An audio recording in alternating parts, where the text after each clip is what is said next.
Quand on souffre de cystite postcoïtale, il est important de distinguer ce que maintenant j'ai pris l'habitude d'appeler la cystite postcoïtale pure, c'est-à-dire pas de rapport, pas de cystite, même pendant 6 mois d'affilée, de la cystite postcoïtale multifactorielle, c'est-à-dire que la cystite postcoïtale, très souvent, c'est la partie émergée de l'iceberg, et en fait en dessous,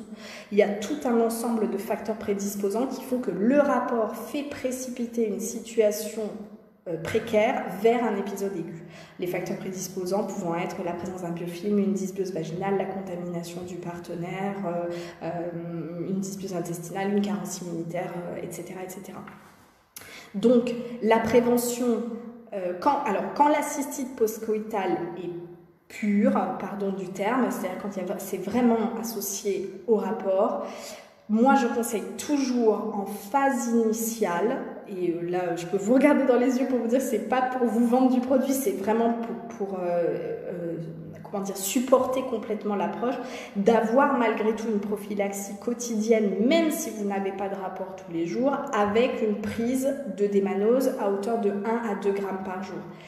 Très honnêtement, cette prise quotidienne, il vaudrait mieux qu'elle soit faite avec Osilium 20+, ou Osilium Forte plutôt qu'avec le Démanoro, parce que le Démanoro, ça n'est que du démanose, alors que Osilium 20+, et Osilium Forte sont une synergie de principes actifs qui vous permettent de vous défendre un peu de tous les côtés, et contre l'inflammation, et contre l'infection. Donc ça serait bien de faire ça, 1 ou 2 fois par jour hors rapport, plus ensuite tout le protocole de prévention ciblée au moment du rapport.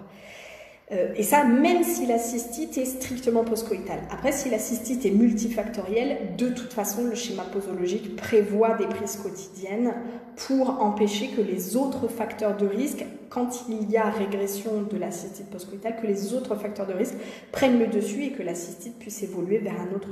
une autre typologie. Donc oui, prise quotidienne, fortement recommandée. Si vous voulez, le problème de la cystite postcoïtale, là, enfin, je me répète, mais je vais vous le dire autrement, la cystite postcoïtale, c'est la partie postcoïtale, c'est le dernier domino d'une file qui peut être composée de 2, 3, 4, 5, 10, 20, 30 dominos, qui sont tous les facteurs prédisposants qui sont en dessous. Donc, si la cystite postcoïtale est une cystite pure, à nouveau, excusez-moi de ce terme, enfin, j'arrive pas, c'est-à-dire pas de rapport, pas de cystite, un rapport, une cystite, et donc les facteurs prédisposants sont réduits à pratiquement rien, et le facteur précipitant, il est évident, c'est la cystite. Mettre en place une approche prophylactique, comme ce qu'on propose, la solution lune de miel par exemple, très ciblée, ça peut être payant du premier coup, et donc les chances de réussite peuvent être 100%. Par contre, la même approche mise en place chez une personne qui va avoir des cystites postcoïtales, mais qui sont en fait l'aboutissement de une dysbiose intestinale, une vaginite, la contamination du partenaire et des mycoses à répétition,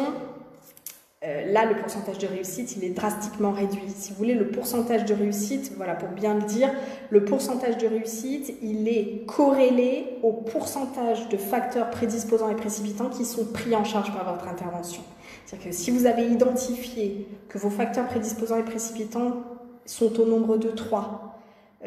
peu importe lesquels, mais enfin, dedans il y aura forcément le rapport sexuel comme précipitant, mais il y aura 2 prédisposants, on ne les cite même pas, mais pour faire un exemple, s'ils sont au nombre de 3 et que vous mettez en place une approche sur un seul facteur, vous avez 30% de chances que ça soit favorable. Si vous mettez en place une approche sur 2 facteurs, vous serez à 60, enfin 33 dans le premier cas, 66 sur le deuxième cas. Si vous prenez tout en charge, vous êtes au-delà de 90% de réussite. Donc là encore, tout le travail en amont, avant de se précipiter sur acheter des produits, mettre en place quelque chose, les mesures préventives, etc., tout le travail en amont de chercher à comprendre d'où vient la cystite, comment elle s'est instaurée, quels sont les facteurs de maintien actuels, quel est le mécanisme infectieux, etc., il a une grande valeur parce que vous perdez du temps qui va vous en faire gagner beaucoup après et qui va vous faire gagner en argent et en énergie aussi. Première étape, vraiment identifier tout ça, et si tout est identifié, que tout est pris en charge, les pourcentages de réussite sont très élevés. Sachant que non pas la rechute, mais la récidive, donc le fait d'avoir un épisode aigu isolé au bout de 3 mois, 6 mois, 1 an, X, même si c'est ultra frustrant et que c'est quelque chose qu'on lit tous les jours sur le groupe, émotivement c'est très compliqué à gérer,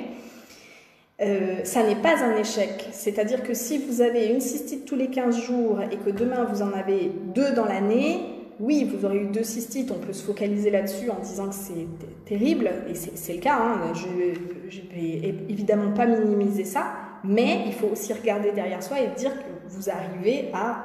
24 cystites par an et vous en faites 2. Donc et là, on est dans de la réussite, on ne pourra pas dire que c'est un échec, c'est de la réussite, et les accidents de parcours, ils existent. Donc il faut les affronter. L'intérêt, c'est que quand l'épisode aigu arrivera, s'il arrive, vous serez très bien préparé à l'affronter et vous aurez les bons réflexes. Vous ferez le CBU avant de prendre un traitement antibiotique, vous adapterez le traitement antibiotique s'il est indispensable, hein, vous adapterez le traitement antibiotique. Si le traitement antibiotique n'est pas indispensable, vous pourrez faire avec les produits, et il y a plein de témoignages sur ce groupe de personnes qui arrivent à traverser un épisode aigu sans prendre un antibiotique. Donc là encore, c'est au cas par cas avec l'accord médical, etc. etc. Mais le retour, il y a un article sur le blog qui est très sympa, écrit par Justine, qu'il a écrit pour moi un jour où elle m'a trouvé vraiment démoralisée, qui s'appelle Des manos ça marche, ah bah non, mais en fait oui, qui traite justement de ça, la gestion, mais aussi émotive de l'épisode aigu, de l'accident de parcours, alors qu'on est en train de faire tout ce qu'il faut pour éliminer la cystite. Donc je vous conseille sa lecture.